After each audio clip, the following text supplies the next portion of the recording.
Mga kababayan, kamusta po? Si Kamanong po. Nagbabalik po muli para po magkomento po sa inyo dito po sa Tambay mga kabayan. Samahan niyo po inyong lingkod. Mag-umpisa na po tayo. Magkomento na po tayo mga kababayan. Ito po mga kababayan, komentuhan po natin si Senate President Soto. Talagang pinanindigan niya po. Pinanindigan po ni Senator Soto na talagang ang Korte Suprema po ay mali at siya ang tama. Dahil Korte Suprema na mismo ay hindi pa raw po alam ang mga sinasabing kahulugan nitong sinasabi niya mga kabayan. Dahil ang Korte Suprema po may sarili po silang interpretasyon mga kababayan. May sarili po interpretasyon ng Korte Suprema at pati po mga abogado. Naiintindihan po nila yan. Ngayon, ito pong si Senator Soto na hindi po isang abogado, mga kabayan, isa pong artista, isang komedyante. Pero kung batikusin niya po ang Korte Suprema, ay mas matalino pa siya doon sa nagsubsob, di ba? Nagsunog ng kilay at napakarami pong ginawang panahon, talagang ilang taon, ilang dekada para maging dalubhasa sa batas. Pero isang komedyante at isang naging senador ang sasabihin mo na ang isang Korte Suprema, ang kataas-taasan na ay hindi mo alam.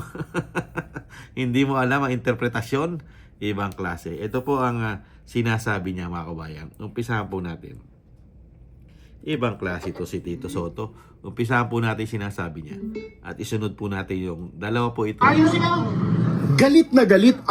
Ngayon, sa decision nila ngayon, basahin nyo, ang session days daw sa calendar days pareho. Paano nagpareho? You don't need to be major in English katulad ko para malaman mo na ang session days, iba sa calendar days. Ang calendar days, 1 to 31, mga Sunday, Monday, Tuesday, Wednesday, Thursday. Anong session days? Pag may session. Diba? Common sense. Ilan ang session days na Senate? 3. Sa ilog na isang linggo. Ganon din ang House. O, bakit mo sasabihin na they did not, nakalagay sa decision, di raw nagawa within 10 calendar days. Session days nga nakalagay sa Constitution eh. Supreme Court ka, hindi mo alam ang diferensya ng calendar at saka ng session days. Ba't hindi ko pupunahin? 5 times na akong senador. I am the only senator in the Philippines that has been elected 5 times. Oh, kaya ako paniwalaan nila pagdating dyan sa issue ng session days at calendar days. Ngayon, sa decision nila ngayon, basahin nyo, ang session days daw sa calendar days pareho. Paano nagpareho? You don't need to... Nakita niyo po matama yung pinagdidiinan niya, yung session day sa calendar day daw ay sinasabi raw po pareho. Sa pagkakaintindi niya, hindi raw po pareho. Ganyan po katindi. At dapat daw po paniwalaan siya dahil daw po siya 5 times ng naging senador. Mga kabayan, mas paniniwalaan po natin siya kaysa rin po sa mga Chief Justice at sa mga justices po natin. 15 po yan sa Korte Suprema. Napakasarap po ipatawag ito eh. Dapat po ito ipatawag sa Korte Suprema. Dahil nga po 5 times na raw po siyang senador. Kaya mas marami siyang alam, mga kabayan. Lalo-lalo po sa mga batas, mga kabayan. Katulad po nito sinasabi niya. Ito naman po, pakinggan pa po natin ito isa. Ibang klase itong si Senator Soto. Meron daw change ng leadership. Sinasabi ko, mali. Bakit? Oh, sige, isa-isayin natin para ikakay maisip ng mga nakikinig sa atin, lalo na yung mga kumukontra. Meron silang error na napakalaki. Pagdating sa, ito, hindi kailangan abogado dito, kailangan parliamentarian katulad ko. Maling-mali sila sa adjournment. Sa decision ng Supreme Court, tingnan nyo, nakalagay, Congress daw, nag-adjourn sine die ng February 6. Kaya namatay lang lahat ang articles of impeachment at lahat ng mga batas. No, that never happens. Ang adjournment sine die was June 14. Ang adjournment sine die, pag namatay yung Congress, for example, in this case now, it's the first regular session of the 20th Congress. Now, pagdating ng June, ng June of 2028, that is the only time na may adjournment sine die. So walang adjournment sine die noong February 6. Sabi ng Supreme Court, nag-adjourn daw. Hindi. Nag-break for the election. So hindi ba error yun? Kailangan na no articles of impeachment are transmitted to the Senate before the House of Representatives adjourns sine die. So meaning na yung initiation of an impeachment complaint must occur during the term of Congress. Parang yung Balag ruling, in-affirm ng Supreme Court dito na pag mag-initiate ka ng impeachment complaint of a particular Congress, like for example, the 20th Congress, dapat makarating yan sa Senado na nandun pa rin yung Congress na iyon. Parang ganun po ang additional na teaching po ng Supreme Court po dito. At saka, Sinasabi ko, mali. Bakit? Sige, isa-isa natin para ikakay Ayan, nakita niyo po, tama po yung sinabi po ni Attorney Torion mga tambay. Dahil isa po siya abogado. Iba po yung pagkakaintindi po diyan ni Senator Tito Soto, mga kabayan. Lalo-lalo po diyan sa ground of impeachment. Dahil nga po dito mga tambay, malalim na political po kasi ginagawa ni Tito Soto rito Dahil talaga po ang agenda niya rito ay ma-impeach umano ang Vice President. Hindi naman po para po questionin itong sinasabi niya ang Korte Suprema. Dahil hindi po kasi pumabor sa kanilang desisyon ng Korte Suprema. Kaya po, ang pinagbalingan niya po ng pinagbalingan, ito pong Korte Suprema. Ganyan po katindi, kalalim ang, excuse me po, ganyan po katindi ang kalalim na politika po ngayon sa ating bansa. Dahil nga po, dito po sa sinasabi nga, katakawan, kaswapangan sa kapangyarihan, greedy, mga kababayan. At hindi po nila matanggap na ibinasura po ng Korte Suprema ito pong impeachment ng Vice President. At kung ano-ano pang sinasabi ng Korte Suprema ay mali at hindi alam at napakaraming error, mga kabayan, ng Korte Suprema. Nakakahiya lang po. Nakakahiya po sa isang senador. Senador po ito mga kabayan. Yung mismo ng kataas-taasang Korte Suprema na pati siya ay dapat sumunod. Dapat siya sumunod dahil yun na po yung kataas-taasan. Pero pagdating po sa kanya, hindi niya po ito susundin. Yung desisyon ng Korte Suprema, mga kabayan, hindi niya matanggap. Bagkus, binatikos pa niya ng binatikos ang Korte Suprema. Ganyan po katindi. At para pong sinasabi niya, mga kabayan, para sinasabi ni Tito Soto, hindi mo na kailangan maging matalino. Hindi mo na kailangan maging dalubhasa sa batas. Hindi mo na kailangan maging Associate Justice, Chief Justice o Justices ng Supreme Court. Simple lang. Paniniwalaan mo na, katulad niya, na isang senador at 5 beses na naging senador. 5 beses na naging senador. Ay paniniwalaan mo na, lalo-lalo po sa paghihimay at dito sa sinasabi pong mga batas ng ating bansa. Lalo-lalo po yung mga rules nila umano. Ibang klase po, mga kabayan. Ganyan po katindi itong si Tito Soto. Kaya nga po itong mga abogado, may mga sarili-sarili po silang pangunawa dyan.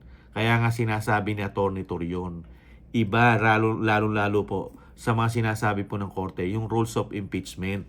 Hindi po ba? Kaya po, yung sinasabi nga ni Atty. Torion, pag ginawa mo sa Kongreso, kailangan nahandun pa rin hanggang sa Senado yung sinasabi ni Atty. Torion. Hindi po ba? Dahil isang abogado si Atty. Torion na naliwanagan niya ang ibig sabihin ng Korte Suprema. Pero itong si Tito Soto, hindi niya po maunawaan yung ibig sabihin ng Korte Suprema.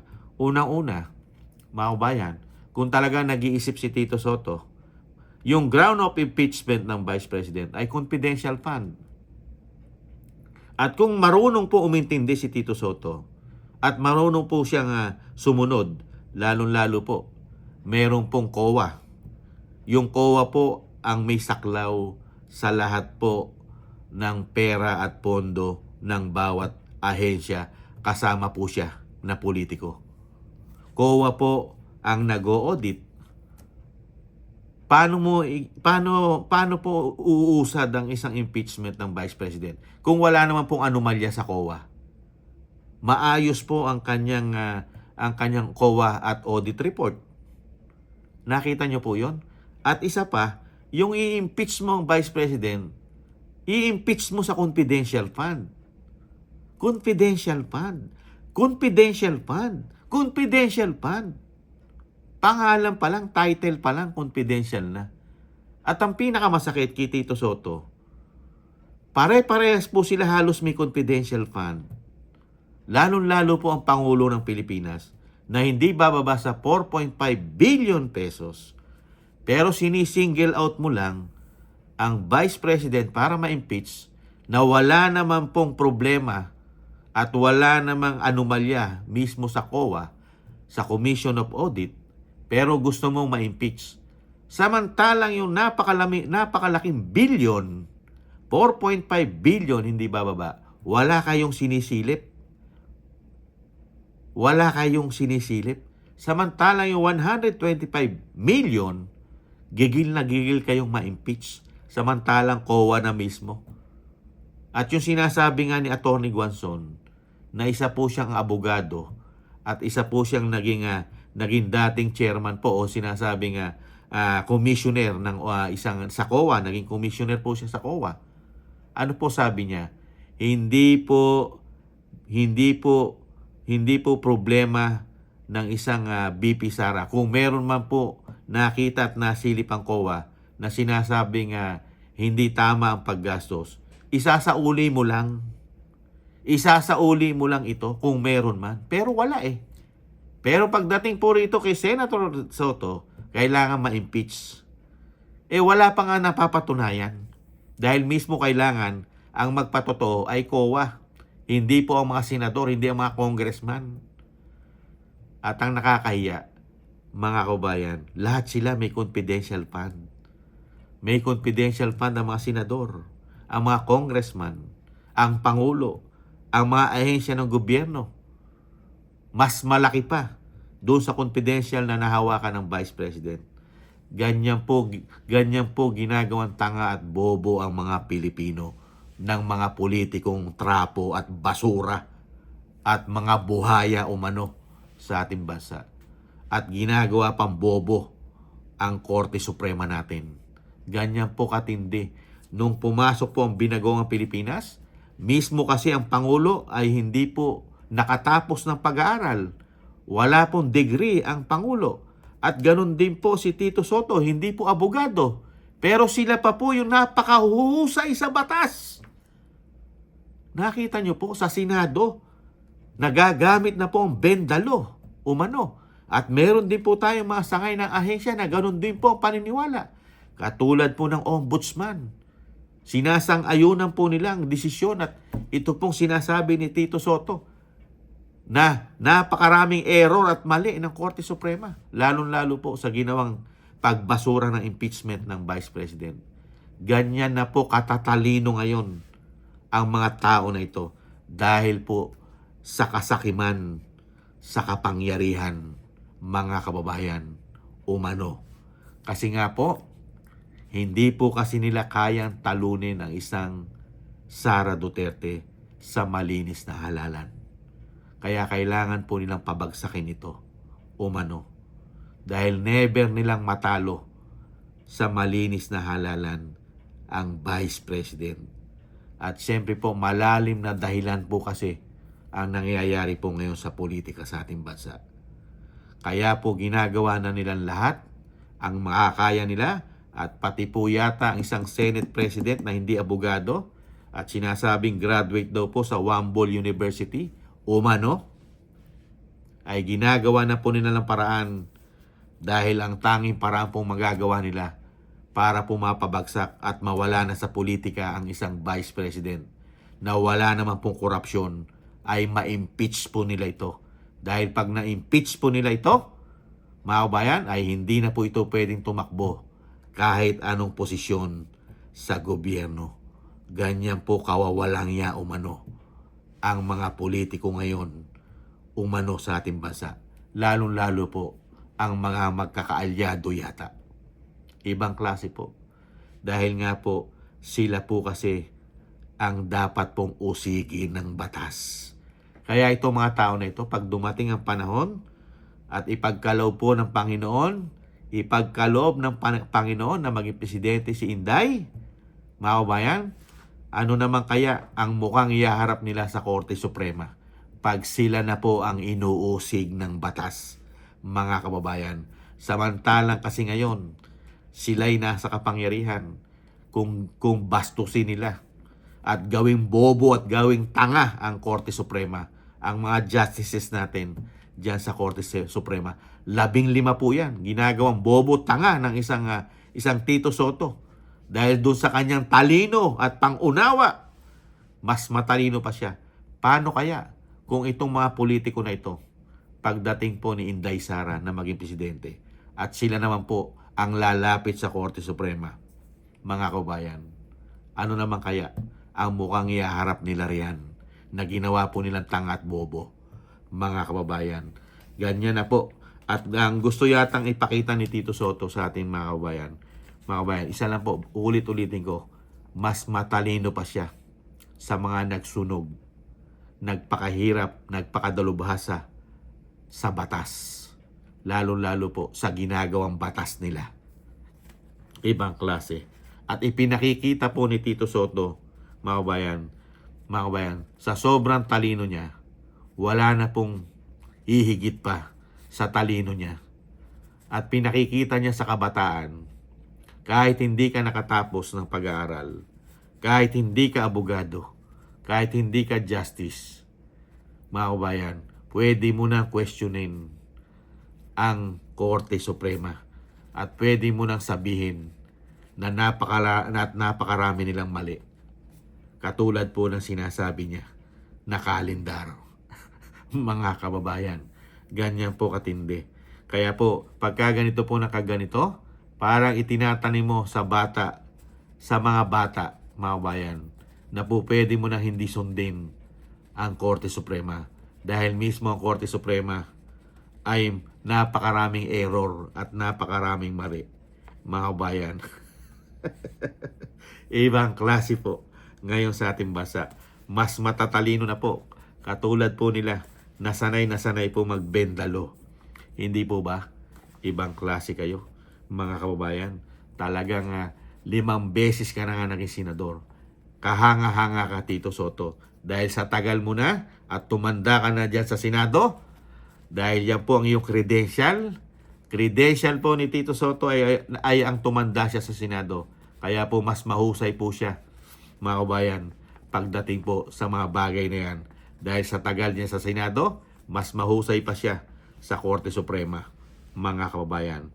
Dahil po sa politika. Politika at ambisyon umano, mga kababayan. Matanda ka na. Matanda ka na, Tito Soto. Pare-parehas na tayong matanda. Yan pa ang ipakikita mo at iiwanan mo legasiya sa pagiging politiko mo, na questionin mo at gawin mong tanga at bobo ang Korte Suprema. Magandang legasiya yan, iniiwan mo. Kahanga-hanga ka. Parehas na parehas kayo ng presidente mo umano, mga kababayan. Maraming salamat po sa nakagusto po ng ating Tambayang Makabayan sa YouTube at TikTok. At ganun din po sa mga subscribers po natin. Maraming salamat po sa inyo.